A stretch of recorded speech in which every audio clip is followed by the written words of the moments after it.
ဆရာမတွေကလည်းနှွေးထွေးတယ်ပေါ့နော်ဒီမှာတဲ့သဘောကျတယ်သူတို့ကယူဆိုင်ပြီးတော့နော်အဲဒါ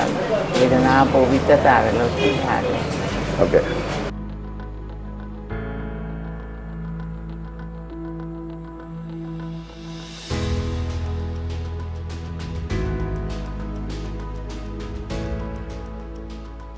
ဟုတ်ကဲ့ဆရာမမင်္ဂလာပါခင်ဗျ ဟုတ်ကဲ့မင်္ဂလာပါ ဆရာမတို့ဒါဘလို့ကုထုံးလေးနဲ့ကုသပေးလဲခင်ဗျ ဒီမှာကတော့ acupuncture လို့ခေါ်တဲ့အစိုက်ပေါ့နော်အစိုက်ကုထုံးလေးကုပေးတယ်ပြီးတော့ကျရင်ရောင်ကြီးလေးနဲ့ပေးတယ်ပြီးတော့ကျတော့ဒီမှာစက်ထုတ်ထိုးတယ်ပြီးရင်နာတီလို့ခေါ်တဲ့ဆေးငွေဖြန်းတဲ့ကုထုံးလေးတွေပေါ့နော်အဲ့ဒါလေးလုပ်ပေးရတယ် ဟုတ်ကဲ့ခင်ဗျ